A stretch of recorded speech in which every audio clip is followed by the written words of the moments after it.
Hi, welcome to this web lesson. My name's Phil Williams. We're going to have a look at some slap bass stuff now. Probably one of the most asked for lessons within bass because it's quite an action-packed kind of style of bass playing. What I'll look at is basically how to get a sound out of the instrument, how to get it to sound right, how to approach slap. There's a couple of different angles to take. I'll show you my approach and give you a few of the other options as well. But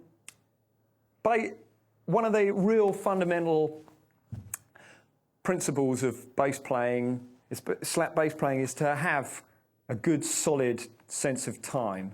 Now that arrives over the years, okay, with a lot of playing with drummers and the usual stuff that goes on.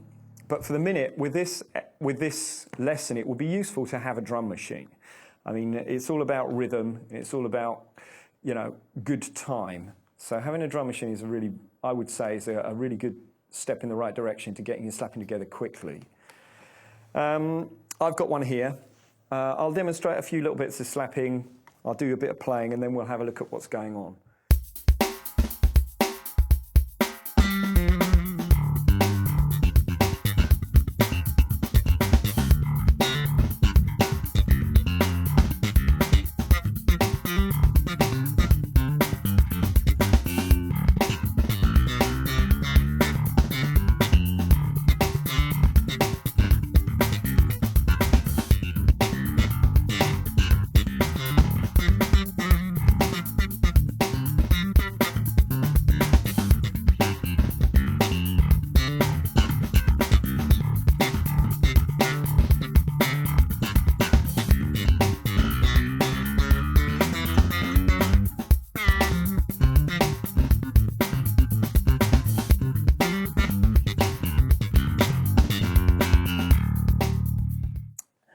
What I will start with, this particular bit of slap bass I did here, I did actually detune my bass down to a D. So at the bottom, instead of an E at the bottom, I have an E, a D rather. Now, for me, that kind of just makes for a heavier sound. It kind of works with slap bass.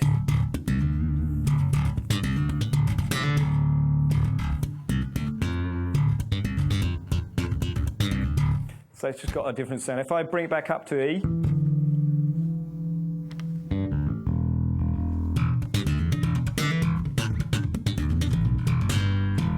still sounds as good, but my preferable key for slap at the moment is D. Let's start with the proper tuning for the minute. We'll have an E at the bottom. What I want to do is get through some basic slap principles with you. The noises that we make, in very simple terms, the noises that we make are, we've got a hit note, we've got a dead note, which is where I'm damping the strings with this hand and just hitting with the thumb, so you actually get that noise. Now my hit note needs to be stopped with this hand as soon as it's been hit, so we get this. Also, dead note can happen at any point on any string. Then we've got a hammered note, which is where we're going from one note to another as a hammer. So that's another sound. So, okay, then we've got a pulled note or a slapped note, which is me just getting underneath the string with this finger and pulling it hard, and then stopping it immediately here. So we get a very short, sharp note.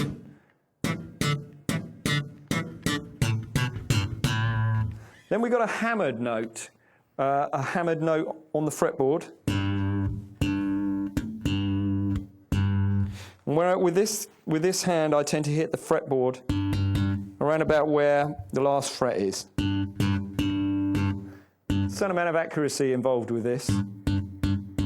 The other side of this hammered note is that once I've hit it again, I stop it immediately by lifting this finger off. And then these hands damp. Now, if you can get used to a few of these sounds, so get the slaps sounding right, i.e. your pulled notes, get them sounding like this. Your hit notes sounding like this.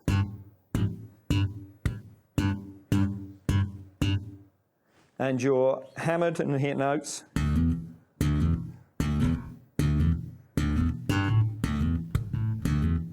As I say, there's a certain amount of accuracy involved in it. I miss every now and again, but...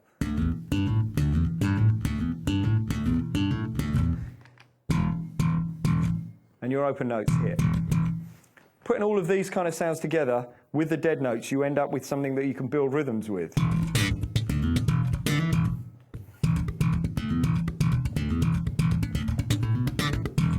Now, Mark King is one of the guys who does the kind of more rhythmic bass playing stuff really well. So if you're really interested in that area of bass playing, it's worth checking his stuff out. And there is a Lick Library album, a Lick Library DVD covering the Mark King technique. So have a look at that one if you get the chance. With a lot of this kind of hammering and thumping technique, it involves this hand a huge amount. For instance, if we were going to play triplets with this hand, I'm using this hand to make kind of the alternate noise of the triplet. So my triplet is broken up into this. So we got bar, hit note, stop note, dead note. And then I end up putting a top note on as a slap. And when it's played fast, when you get it past a point, it'll sound like a triplet.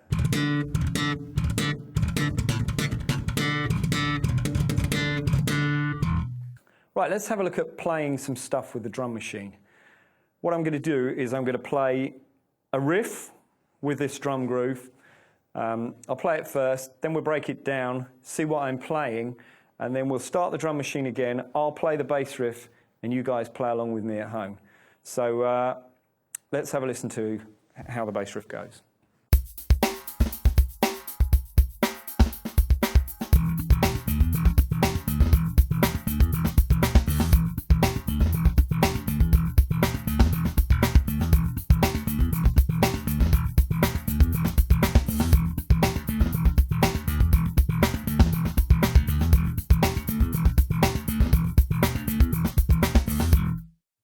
What I'll do with this bass line is show you it very slowly. All we're looking at here is just the thumb side of things. We're not putting any slaps in at the moment, or either any pulls. It's all just hammering, which kind of gets together your muting technique on this hand. And this is the bass riff slowly.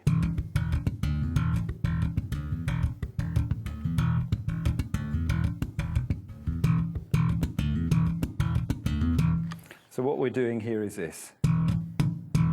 That's the first phrase, so it's hit, stop, hit. So as I hit the note, I stop it with this hand and bring this thumb down on top of it. So we get bar. Okay, so that's one note and effectively two dead notes. At the end of it, I want one more open note. So we get that. So that's the first half of it, just using open strings and both these hands.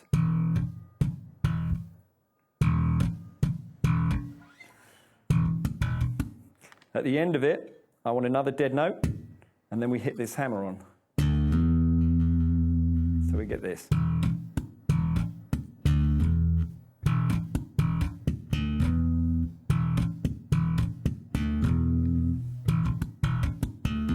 And then we just repeat the whole thing.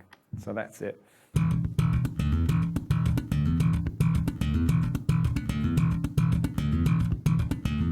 So what we'll do now is I'll play this section with the drum machine and you guys play along with me. Okay, here we go.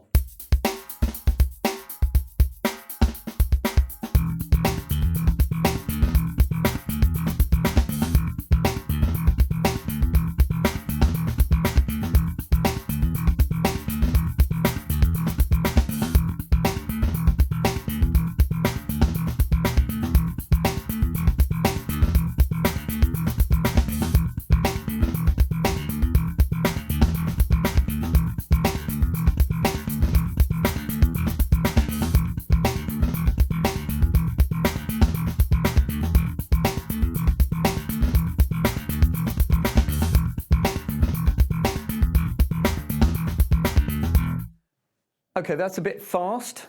So what I'll do is I'll do a version of it slightly slower for you. But believe me, just to get this technique together, one of the best ways is just to play it along, because the music pushes you along. You slowly get together with this technique. It might feel a little bit alien to you to start with. So, keep trying and keep pushing yourself with this. Okay, let's play that slightly slower for you. Here we go.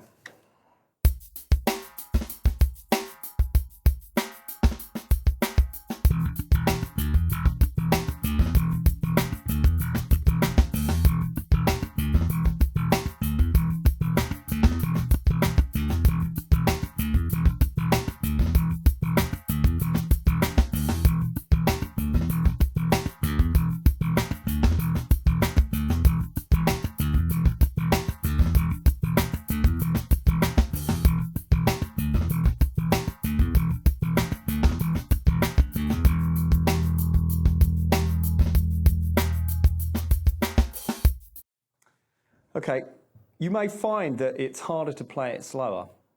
It depends. Sometimes when you start slowing these slap things down, they become a little bit more complex. So if you can get in on tempo, the main thing is a discipline of just keeping that rolling along. So eventually, maybe without the drum machine.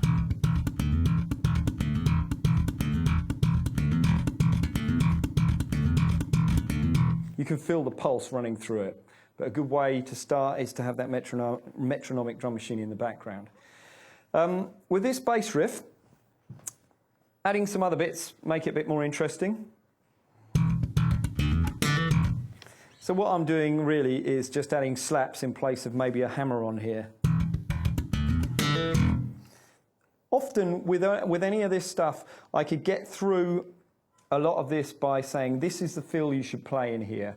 Or this, but what you'll find is once you get to grips with this,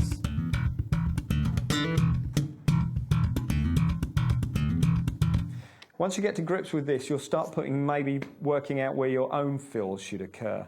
Initially, try and keep stuff fairly simple just to start with. Put a little slap or a pull in here or there. The main idea with this whole thing is just to get your thumb rolling along, a la kind of Mark King style. And get this right and left hand working together. A lot of other slap stuff I find that's very, very useful, as I say, is to do the detune.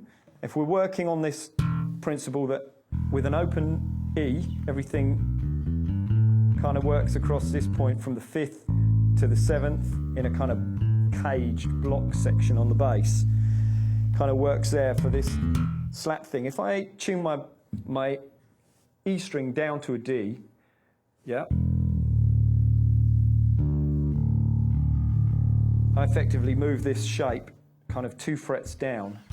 I have the same thing, just playing the same riff. So just sounds a little bit meatier with the D on the bottom. Now, a couple of little tips and tricks and things that I've picked up. Here's a nice one. I think Victor Wooten kind of uses these things to quite a good effect, really.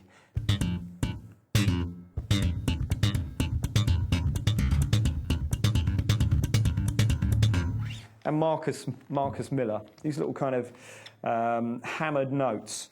All I'm doing here is hammering the note with my finger, just making a real short note. And I'm pulling the top note, so we end up with this. So, dead note, pull up, and then a hammer down. Makes for quite a funky sound.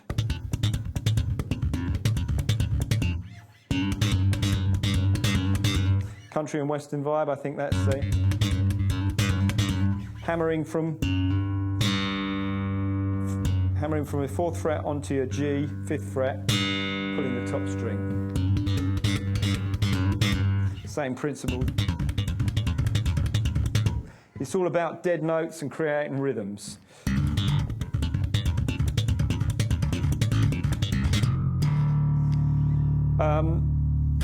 Octave slaps. Very simple stuff. Hammering with the bottom note.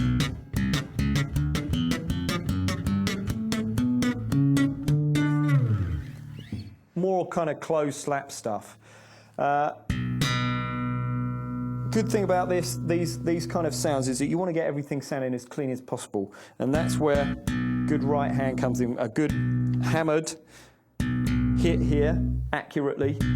I often find when I'm playing closed slap stuff where I'm not using open strings so much, my thumb does come around for this stuff because sometimes I find it useful to mute the E string with.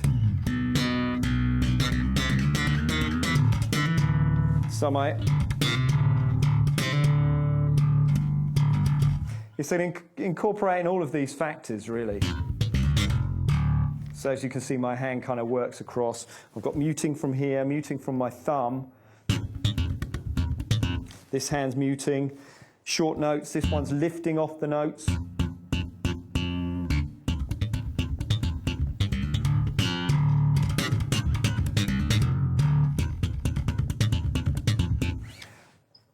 It all boils down to just good muting technique.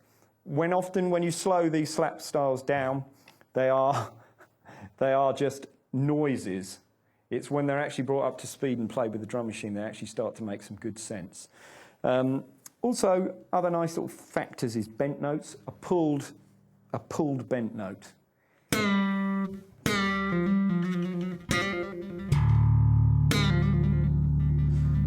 Hammer-on notes, where you're hammering on single note.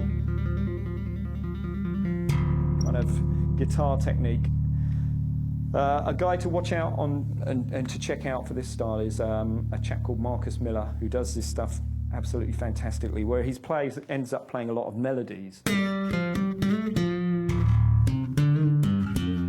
on the bass, just using this kind of pulled style, which sounds fantastic. So have a listen to some of these guys. One of the things I suggest is good listening.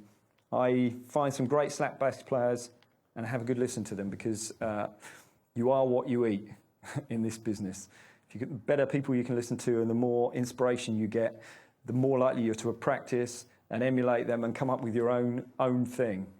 So hopefully this style has, or this overview has given you a bit more insight into what's happening on slap bass. So enjoy, and I'll see you on the next web lesson.